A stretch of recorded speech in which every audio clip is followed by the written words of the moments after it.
ಲೋಕಸಭಾ ಚುನಾವಣೆಗೆ ಎಐಸಿಸಿಯಿಂದಲೂ ಕೂಡ ನಡೆದಿದೆ ಪ್ರತ್ಯೇಕ ಸರ್ವೆ. ದೆಹಲಿಯ ಖಾಸಗಿ ಸಂಸ್ಥೆಯಿಂದ ಲೋಕಸಭಾ ಚುನಾವಣಾ ಸರ್ವೆಯನ್ನು ನಡೆಸಲಾಗಿದೆ. ಎಲ್ಲ ರಾಜ್ಯಗಳಲ್ಲೂ ಎಐಸಿಸಿಯಿಂದ ಸಮೀಕ್ಷೆ ಕಾರ್ಯ ಆಗ್ತಿದೆ. ಯಾವ್ಯಾವ ರಾಜ್ಯಗಳಲ್ಲಿ ಪಕ್ಷದ ಸ್ಥಿತಿಗತಿ ಏನು, ಭಾರತ್ ಜೋಡೋ ಯಾತ್ರೆಯ ನಂತರ ಜನರ ಅಭಿಮತ ಹೇಗಿದೆ, ಚುನಾವಣೆಯಲ್ಲಿ ನಮಗೆ ಹೆಚ್ಚು ಸೀಟು ಸಿಗುವಂತ ಸಾಧ್ಯತೆಗಳೇನಾದರೂ ಇದೆಯಾ, ಈ ಬಾರಿ ಜನರ ನಾಡಿ ಮಿಡಿತ ಹೇಗಿದೆ ಅಂತ ಕಾಂಗ್ರೆಸ್ನಿಂದಲೂ ಕೂಡ ಪ್ರತ್ಯೇಕ ಸರ್ವೆಯನ್ನು ನಡೆಸಲಾಗ್ತಾ ಇದೆ. ಕಳೆದ ತಿಂಗಳಿಂದಲೇ ಫೀಲ್ಡ್ಗೆ ಇಳಿದಿದ್ದಾರೆ ಖಾಸಗಿಯ ಸಂಸ್ಥೆಯವರು. ಈ ಮಾಸಾಂತ್ಯದ ಒಳಗೆ ರಾಹುಲ್ಗೆ ವರದಿಯನ್ನ ಒಪ್ಪಿಸಲಿದೆ ಈ ಸಂಸ್ಥೆ. ನೋಡಿ, ಲೋಕಸಭಾ ಚುನಾವಣೆ ಅನ್ನೋದನ್ನ ಬಿಜೆಪಿ ಮತ್ತು ಕಾಂಗ್ರೆಸ್ ಎರಡೂ ಕೂಡ ಬಹಳ ಜಿದ್ದಿನ ಕಣವಾಗಿ ತೆಗೆದುಕೊಂಡಿರುವಂಥದ್ದು. ಇಲ್ಲಿ ಗೆಲ್ಲೇಬೇಕಾದಂಥ ಅನಿವಾರ್ಯತೆ ಕಾಂಗ್ರೆಸ್ಗೂ ಕೂಡ ಇದೆ.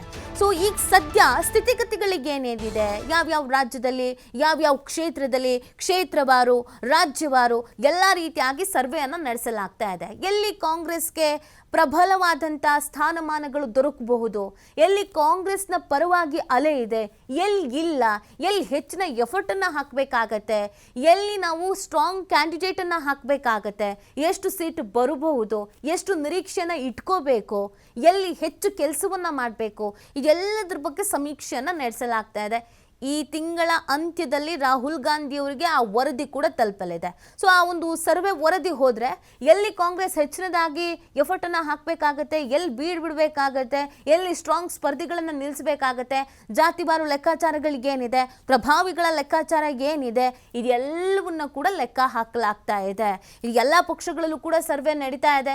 ಒಂದು ಕಡೆಯಲ್ಲಿ JDS ಮಾಡ್ಕೊಳ್ತಾ ಇದೆ, ಇನ್ನೊಂದು ಕಡೆಯಲ್ಲಿ BJP ಮಾಡ್ಕೊಳ್ತಾ ಇದೆ, ಕಾಂಗ್ರೆಸ್ ಕೂಡ ಮಾಡ್ಕೊಳ್ತಾ ಇದೆ. ಈ ಸರ್ವೆಯಿಂದ ಸ್ಪರ್ಧಿಗಳ ಆಯ್ಕೆ ಬಹಳ ಈಸಿ ಆಗುತ್ತೆ ಅನ್ನುವ ಲೆಕ್ಕಾಚಾರ. ಈ ಬಗ್ಗೆ ಮತ್ತಷ್ಟು ಮಾಹಿತಿಯನ್ನು ನೀಡ್ತಾರೆ ನಮ್ಮ ಪ್ರತಿನಿಧಿ ಶಿವು. ಲೋಕಸಭಾ ಚುನಾವಣೆ ಸಮೀಪ ಬರ್ತಾ ಇದ್ದ ಹಾಗೆಯೇ ಎಲ್ಲ ಪಕ್ಷಗಳು ತಮ್ಮದೇ ರೀತಿಯಾದಂಥ ಸ್ಟ್ರಾಟಜಿ ಮಾಡ್ತಾ ಇದೆ. ಸೊ ಈಗ ಕಾಂಗ್ರೆಸ್ ಕೂಡ ಸರ್ವೆಯನ್ನು ನಡೆಸ್ತಾ ಇರುವಂಥದ್ದು. ಈ ಸರ್ವೆ ಎಲೆಕ್ಷನ್ ಟೈಮ್ನಲ್ಲಿ ಕಾಂಗ್ರೆಸ್ಗೆ ಎಷ್ಟರ ಮಟ್ಟಿಗೆ ವರ್ಕ್ ಆಗ್ಬೋದು, ಕೈ ಹಿಡಿಬಹುದು ಅಂತ? ರೀತಿ ಕಳೆದ ಹಲವು ವರ್ಷಗಳಿಂದಲೂ ಕೂಡ ಚುನಾವಣೆ ಸಂದರ್ಭದಲ್ಲಿ ರಾಜಕೀಯ ಪಕ್ಷಗಳು ಸರ್ವೆಗಳನ್ನ ನಡೆಸುವಂತ ಒಂದು ಪರಿಪಾಠ ನಡ್ಕೊಂಡು ಬರ್ತಾ ಇದೆ. ಯಾಕೆಂದ್ರೆ ಚುನಾವಣೆಗೂ ಮುನ್ನವೇ ಈ ಆಂತರಿಕ ಸಮೀಕ್ಷೆಯನ್ನ ಮಾಡ್ತಿದ್ದೆ ಆದ್ರೆ ಆ ಸಮೀಕ್ಷೆಯಲ್ಲಿ ಸರಿ ತಪ್ಪುಗಳು ಮತ್ತೆ ಗೆಲ್ಲುವುದಕ್ಕೆ ಏನೆಲ್ಲ ಸಮಸ್ಯೆಗಳಿದೆ ಮತ್ತೆ ಗೆಲ್ಲೋದಕ್ಕೆ ಯಾವ ರೀತಿಯಾದಂತ ವಾತಾವರಣವನ್ನ ನಿರ್ಮಾಣ ಮಾಡ್ಕೊಳ್ಬೇಕು ಅನ್ನುವಂಥದ್ದು ಸ್ಪಷ್ಟವಾಗಿ ಗೊತ್ತಾಗತ್ತೆ. ಹಾಗಾಗಿ ಹಲವು ವರ್ಷಗಳಿಂದಲೂ ಕೂಡ ಈ ಸಮೀಕ್ಷೆಗಳನ್ನ ಎಲ್ಲ ಪಕ್ಷಗಳು ಕೂಡ ಮಾಡಿಸ್ಕೊಂಡೇ ಬರ್ತಾ ಇದೆ. ಕಾಂಗ್ರೆಸ್ ಈಗ ಲೋಕಸಭಾ ಚುನಾವಣೆ ಕೇವಲ 4 ತಿಂಗಳು ಮಾತ್ರ ಬಾಕಿ ಇದೆ. ಮುಂದಿನ ಮೇನಲ್ಲಿ ಚುನಾವಣೆ ಎದುರಾಗ್ತಾ ಇದೆ. ಹಾಗಾಗಿ ಕಾಂಗ್ರೆಸ್ KPCC ವತಿಯಿಂದ ಒಂದು ಆಂತರಿಕ ಸರ್ವೆಯನ್ನ ಈಗಾಗಲೇ ಮಾಡಿಸ್ಲಾಗ್ತಾ ಇದೆ. ಕನ್ಗೋಳ್ ಅವರ ಟೀಮು ಸರ್ವೆ ಕಾರ್ಯಕ್ಕೆ ಇಳಿದಿದೆ. ಇದರ ಹೊರತಾಗಿ AICC ಇಂದಲೇ ಒಂದು ಸಮೀಕ್ಷೆಯನ್ನ ಮಾಡಿಸುವಂತ ಒಂದು ನಿರ್ಧಾರವನ್ನ ರಾಹುಲ್ ಗಾಂಧಿ ಅವರು ಮಾಡಿದ್ರು. ಯಾಕೆಂದ್ರೆ ಕಳೆದ 5-6 ವರ್ಷಗಳಿಂದಲೂ ಕೂಡ ರಾಹುಲ್ ಗಾಂಧಿ ಇದಕ್ಕೆ ಹೆಚ್ಚಿನ ಒತ್ತನ್ನ ಕೊಡ್ತಾ ಇದ್ದಾರೆ. ಸಮೀಕ್ಷೆಗಳ ಮೇಲೆ ಸಮೀಕ್ಷೆಗಳನ್ನ ಮಾಡ್ತಾರೆ. ಕಳೆದ ಬಾರಿ ಕರ್ನಾಟಕ ವಿಧಾನಸಭಾ ಚುನಾವಣೆಯಲ್ಲೂ ಕೂಡ 2 ಬಾರಿ AICC ಸಮೀಕ್ಷೆಗಳನ್ನ ಮಾಡ್ತಿತ್ತು ದೆಹಲಿಯ ಒಂದು ಖಾಸಗಿ ಸಂಸ್ಥೆಯಿಂದ. ಹಾಗೆ ಕರ್ನಾಟಕದಲ್ಲಿ ಸುನೀಲ್ ಕನ್ಗೋಳ್ ಅವರ ಟೀಮ್ ಕೂಡ 3 ಸರ್ವೆಗಳನ್ನ ರಾಜ್ಯದಲ್ಲಿ ಮಾಡಿತ್ತು. ಈಗ ಮತ್ತೆ ಅದೇ ರೀತಿಯಾದಂತ ಒಂದು ಸಮೀಕ್ಷೆಯನ್ನು ಕಳೆದ 1 ತಿಂಗಳಿಂದಲೇ ದೆಹಲಿಯ ಖಾಸಗಿ ಸಂಸ್ಥೆಗೆ ಕೊಡಲಾಗಿದೆ. ದೆಹಲಿ ಖಾಸಗಿ ಸಂಸ್ಥೆ ಈಗಾಗಲೇ ಎಲ್ಲ ರಾಜ್ಯಗಳಲ್ಲೂ ಕೂಡ ತನ್ನ ತಂಡಗಳನ್ನ ಕಳಿಸಿ ಅಲ್ಲಿನ ಒಂದು ವಾಸ್ತವ ಪರಿಸ್ಥಿತಿ ಹೇಗಿದೆ, ಮತ್ತೆ ರಾಜಕೀಯ ಲೆಕ್ಕಾಚಾರಗಳೇನಿದೆ, ಪ್ರತಿಪಕ್ಷಗಳ ಒಂದು ಸ್ಟ್ರಾಟಜಿಗಳೇನಿದೆ, ಜೊತೆಗೆ ಜನರ ಅಭಿಮತ ಯಾವ ರೀತಿಯಾಗಿದೆ, ಭಾರತ್ ಜೋಡೋ ಯಾತ್ರೆಯ ನಂತರ ಕಾಂಗ್ರೆಸ್ಗೆ ಯಾವ್ಯಾವ ರಾಜ್ಯಗಳಲ್ಲಿ ಹೆಚ್ಚಿನ ಒಂದು ಶಕ್ತಿ ಬಂದಿದೆ, ಇದರ ಬಗ್ಗೆ ಸಂಪೂರ್ಣವಾದಂತ ಒಂದು ಮಾಹಿತಿಯನ್ನ ಕಲೆ ಹಾಕುವಂತ ಪ್ರಯತ್ನವನ್ನ ಈ ತಂಡಗಳು ಮಾಡ್ತಾ ಇದೆ, ಖಾಸಗಿ ಸಂಸ್ಥೆಯ ತಂಡಗಳು. ಕರ್ನಾಟಕದಲ್ಲೂ ಕೂಡ ಈಗಾಗಲೇ ಕಳೆದ 1 ತಿಂಗಳಿಂದಲೇ ರಾಜ್ಯ ನಾಯಕರಿಗೆ ಗೊತ್ತಾಗದ ರೀತಿಯಲ್ಲಿ ಈಗಾಗಲೇ ಸರ್ವೆ ನಡೀತಾ ಇದೆ. AICC ಇಂದ ಸರ್ವೆ ನಡೀತಾ ಇದೆ.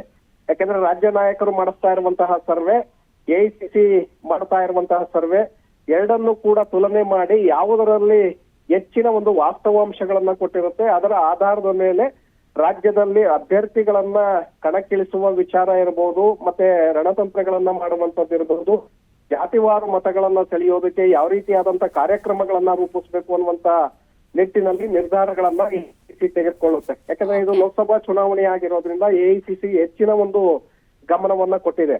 ಅದರಲ್ಲೂ ಈ ಬಾರಿ ಇಂಡಿಯಾ ಒಕ್ಕೂಟವನ್ನ ಮಾಡ್ಕೊಂಡಿರೋದ್ರಿಂದ ಯಾವ್ಯಾವ ರಾಜ್ಯಗಳಲ್ಲಿ ನಾವು ಮೈತ್ರಿಯನ್ನ ಮಾಡ್ಕೊಳ್ಳಬಹುದು, ಸೀಟು ಹೊಂದಾಣಿಕೆಯನ್ನ ಮಾಡ್ಕೊಳ್ಳಬಹುದು, ಯಾವ ರಾಜ್ಯಗಳಲ್ಲಿ ನಾವು ಸ್ವಂತ ಬಲದ ಮೇಲೆ ಕಣಕ್ಕೆ ಇಳಿಬಹುದು, ಅಲ್ಲಿನ ಜನರ ನಾಡಿ ಮಿಡಿತ ಹೇಗಿದೆ, ಒಲವು ಇದೆಯಾ ಹೇಗೆ, ಈಗ ಪ್ರತಿಪಕ್ಷ ಬಿಜೆಪಿಯ ವರ್ಚಸ್ಸು ಯಾವ ರೀತಿಯಾಗಿದೆ, ಅಲ್ಲಿ ಬಿಜೆಪಿ ಅಭ್ಯರ್ಥಿಗಳು ಯಾವ ರೀತಿಯಾಗಿ ಇದ್ದಾರೆ, ಅವರಿಗೆ ಪೂರಕವಾಗಿ ನಾವು ಯಾವ ರೀತಿಯಾದಂತಹ ಅಭ್ಯರ್ಥಿಗಳನ್ನ ಅಲ್ಲಿ ಕಣಕ್ಕಿಳಿಸಬೇಕು, ಇದರ ಬಗ್ಗೆ ಒಂದು ಸಮಗ್ರವಾದಂತ ಮಾಹಿತಿಯನ್ನ ಈ ಸಮೀಕ್ಷಾ ತಂಡಗಳು ವರದಿಯನ್ನ ಸಲ್ಲಿಸುತ್ತೆ. ಆ ವರದಿಯ ಆಧಾರದ ಮೇಲೆ ಚುನಾವಣಾ ರಣತಂತ್ರಗಳನ್ನ ಎಐಸಿಸಿ ರೂಪಿಸುತ್ತೆ.